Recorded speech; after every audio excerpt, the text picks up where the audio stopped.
Hola a todos, un saludo muy especial. Les habla César Augusto Silva Ramírez. Soy médico veterinario zootecnista, egresado en la Universidad de la Amazonía. Y el día de hoy los invito para que se suscriban al canal, para que compartan estos videos, para que le den like, dejen su comentario si consideran que es necesario y para que me sigan en las redes sociales que están en pantalla. El día de hoy quiero socializarles a ustedes un tema muy importante en medicina veterinaria como lo es la fisiología renal. Para los que tratamos o prescribimos medicamentos a nuestros animales, es necesario tener en cuenta el funcionamiento y lo importante que es para todo el sistema o el cuerpo de nuestro paciente el sistema urinario. Para eso vamos a hablar un poco de fisiología renal. Tenemos nosotros como sistema urinario que es todas las especies tienen su sistema urinario, sobre todo las especies que tratamos nosotros. Eso es, el equino tiene su sistema urinario, el canino, el felino, el bovino, el porcino, tienen su sistema urinario, que son los animales que con mayor frecuencia tratamos. Eso no quiere decir que no hayan otras especies a las que podamos nosotros realizarle algún tratamiento, pero pues son la mayoría, generalmente son estas especies las que nosotros tratamos y todos tienen su sistema urinario. El sistema urinario está conformado por dos riñones, por los uréteres que van hacia la vejiga y de la vejiga eh, la uretra para secretar o excretar el contenido de la vejiga hacia el medio ambiente. En esta imagen nosotros tenemos aquí un riñón bovino, un riñón porcino, el riñón equino, también está el riñón felino. Aquí incluso hay unos riñones con una insuficiencia renal crónica. Están los riñones caninos. Esto es para mostrar que son diferentes, macroscópicamente son diferentes. Su formación, su forma es diferente en las diferentes especies que nosotros tratamos. Aquí vamos a hablar un poco sobre anatomía renal. Voy a poner esta imagen un poco más grande para poderla tener más clara. Entonces, aquí nosotros vemos que el riñón tiene corteza, una corteza, tiene su médula renal, que es la parte interna, y dentro de la médula renal tiene pirámides renales. Estas pirámides son pirámides renales que en el ápice tienen la papila renal, que es por donde va a salir el líquido que se origina aquí, que es la orina, y que va a caer o va a llegar a los cálices menores. Posteriormente pasa a los cálices mayores, después a la pelvis renal y sale por el uréter hacia la vejiga. También en esta médula están los vasos sanguíneos, tanto como arterias y como venas. Por fuera, la capa más externa es una cápsula renal, que es una capa de fibra, la cápsula renal. Aquí tenemos un corte de un riñón y podemos identificar las partes que vimos anteriormente, que es la corteza renal, la médula, que es toda la parte interna, las pirámides, aquí están las papilas, estos son los cálices menores que caen al cáliz mayor, pelvis renal y uréter. El sistema urinario, como lo habíamos mencionado, está conformado por dos riñones, por dos uréteres que van hacia la vejiga y de la vejiga, por medio de la uretra, se elimina o se excreta el contenido hacia el medio ambiente. Está irrigado por la vena cava y por la aorta. Estas dos llevan la sangre y recogen la sangre del riñón. Al riñón le va a entrar una arteria renal y obviamente se va a recoger la sangre del riñón por la vena renal. Y está inervado por el parasimpático, o sea, el nervio vago llega al riñón. Y de los segmentos nerviosos de las vértebras torácica 10, 11, 12 y lumbar 1. Recuerden que la estructura o la unidad funcional del riñón se llama nefrona. Hay aproximadamente 2 millones de nefronas por cada riñón. El equilibrio hídrico es una de las funciones renales. Regula el agua del cuerpo. Si hay mucha agua, permite la salida formando orina, y si hay muy poca agua en el cuerpo, retiene esa formación de orina. Te regula el equilibrio hídrico. El balance electrolítico. Reabsorbe o secreta sodio, cloro, fósforo, magnesio, glucosa, aminoácidos, ácidos úricos, entre otras sustancias. Y mantiene un equilibrio ácido básico junto con el pulmón. Mantienen el pH de la sangre en un estado normal. Elimina también sustancias tóxicas del riñón, ya sean endógenas propias producidas por el cuerpo o como medicamentos, endógenas o exógenas. También tiene una función como órgano endocrino, produciendo renina que se va a convertir en angiotensina, que es un vasoconstrictor, factor eritropoyético que se va a convertir en eritropoyetina, bradiquininas, prostaglandinas, metaboliza la vitamina D. También regula la presión arterial porque permite una homeostasis del sodio y del cloro por medio de algunas sustancias. El catabolismo de sustancias como la adrenocorticotrópica, vasopresina e insulina. Y estimula la gluconeogénesis a partir de, o sea, produce azúcares a partir de sustancias no glicidas, perdón, como el glicerol y los aminoácidos. Esas son las funciones. El riñón, esa función de filtración, que eso es la principal función del riñón, una de las principales, lo hace por medio de la presión que trae la sangre eh, impulsada por el corazón. Eso se llama fuerza hidrostática o presión hidrostática. Esa presión hidrostática hace que se pueda filtrar en el glomérulo la sangre y se pueda producir la orina primitiva. Entonces, en esta pirámide, ahí nosotros vamos a encontrar la nefrona.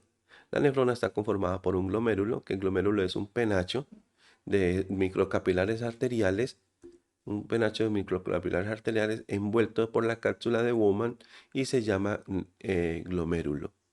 De ahí, de ese glomérulo, se forman los túbulos contorneados proximales, luego el asa de Henle que desciende, posteriormente el asa de Henle que asciende, perdón, y después los túbulos contorneados distales y los túbulos colectores. Entonces, bueno, y todo esto, estas estructuras están rodeados por capilares peritubulares, arteriales y venosos, que son los que van a permitir que se puedan reabsorber cosas del túbulo hacia los capilares y que de los capilares eh, se puedan también devolver hacia los túbulos para poder secretar sustancias. O sea, la reabsorción es de los túbulos hacia los capilares peritubulares y las secreciones de los capilares peritubulares hacia los túbulos para que se puedan evacuar esas sustancias por medio de la orina. Esto es un glomérulo. Aquí entra la arteria aferente. También hay una arteriola eferente. Y esa unión de la arteriola aferente con una porción del túbulo contorneado distal forman el aparato justaglomerular, donde allí es que se forma la renina para dar paso a la formación de la angiotensina.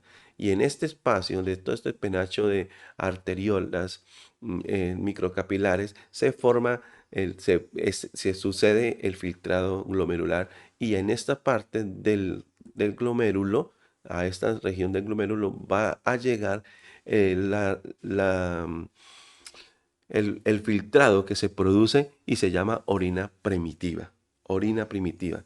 Es algo muy parecido al plasma sanguíneo, muy parecido. Orina primitiva. Entonces aquí tenemos una nefrona nuevamente, donde vemos que está el glomérulo, las arteriolas, los vasos sanguíneos peritubulares. Hay una parte de la nefrona que pertenece a la parte de la corteza renal, y una parte de la nefrona que pertenece a la médula renal. Los procesos de los procesos que realiza la nefrona realmente son cuatro, que es la filtración de la sangre para dar origen a la orina primitiva en la cápsula de Bowman.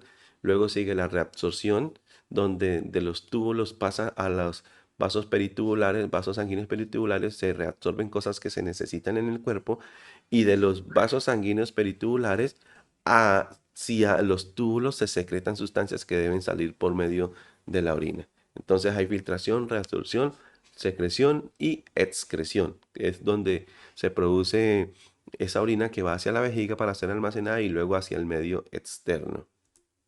En esta imagen tenemos al túbulo proximal, es púrpura. En este túbulo proximal, después de la formación de la orina primitiva, aquí por proceso de filtración, se reabsorben en esta parte el sodio, el cloro, el bicarbonato, el potasio, el agua, la glucosa y aminoácidos. Se reabsorben. De lo que se filtra, se tiene que reabsorber otra vez hacia el organismo.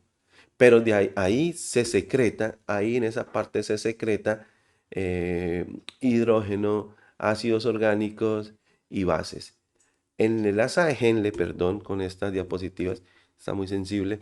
En el asa de Henle descendente se reabsorbe agua, pero en el asa de Henle ascendente se reabsorben otra vez de esa orina primitiva, se reabsorbe nuevamente hacia el cuerpo sodio, cloro, bicarbonato, potasio, calcio, magnesio, y se secreta hidrógeno.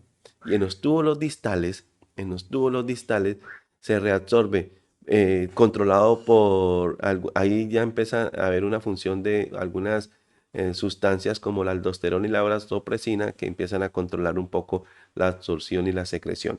Entonces se reabsorben en los túbulos distales el bicarbonato, el cloro, potasio, sodio, y el agua específicamente está controlada por la vasopresina. Y se secreta hidrógeno y potasio controlado por la aldosterona, hasta salir por el túbulo colector la orina que se va a almacenar en la vejiga. Aquí en esta diapositiva miramos que hay las flechas rojas son lo que se reabsorbe de esa orina primitiva hacia el cuerpo, y las flechas que están en verde son las que del cuerpo se envían hacia la orina para que sean secretadas, para que sean expulsadas del cuerpo. Entonces se reabsorbe en el túbulo contorneado proximal, se reabsorbe entre el 60 al 70% del cloro y del sodio. En el asa de Henle se reabsorbe el 25% del cloro y del sodio. En el asa de Henle se divide en dos porciones. En la porción medular se reabsorbe el 25% del cloro y el sodio. En la porción de la corteza, en el asa de Henle, el 10% del cloro y el sodio. Y en los túbulos contorneados distales, el sodio y el cloro se reabsorben un 2 a un 5%. Y así se forma la orina. Quiero que hablemos un poco sobre lo, lo que es una insuficiencia renal. La insuficiencia renal escogí pues en perros. La insuficiencia renal en perros es una enfermedad que pues, afecta a los riñones, y quiere decir que el órgano ya no está trabajando como debe ser, que ha perdido el porcentaje de funcionamiento. Un riñón, para que muestre que está trabajando mal y que ya está llegando a un tope donde se están almacenando sustancias en el cuerpo, en la sangre de nuestro paciente, tiene que haberse afectado entre el 70 y el 75% hacia arriba. De resto, la química sanguínea no va a cambiar. Todas las sustancias en la sangre no se van a mostrar alteradas. Entonces se pueden presentar insuficiencias renales agudas o insuficiencias renales crónicas. Las agudas pueden surgir de un momento de repente, en forma repentina. Y las renales insuficiencias crónicas, pues a través del tiempo el riñón va perdiendo su funcionalidad.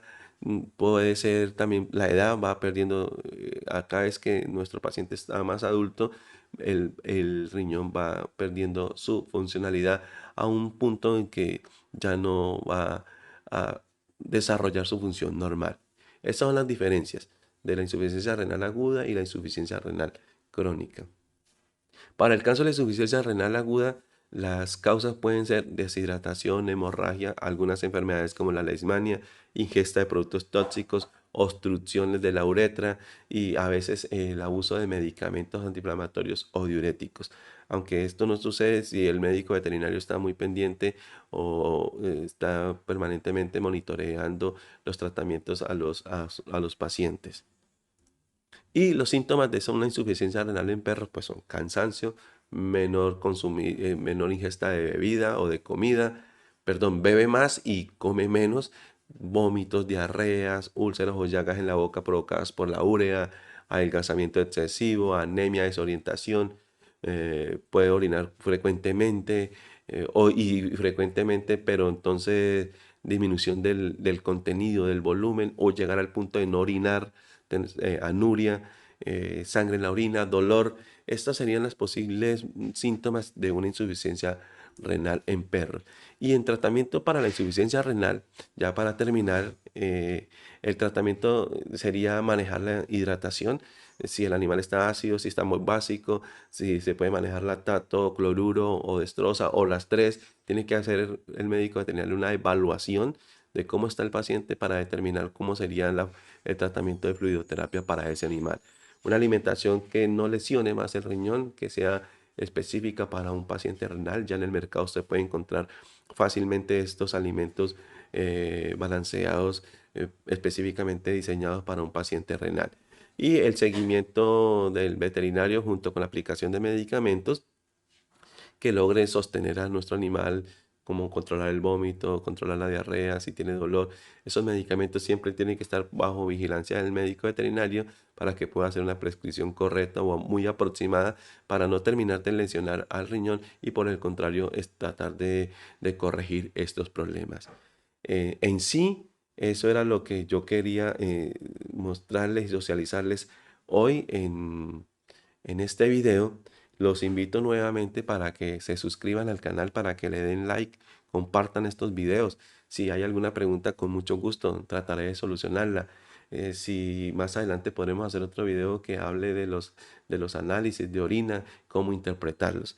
Muchas gracias, muy amable. Recuerde que les hablo César Augusto Silva Ramírez. Síganme en estas redes sociales, suscríbanse al canal, compartan los videos, dejen su comentario y nos vemos hasta un próximo video. Muchas gracias.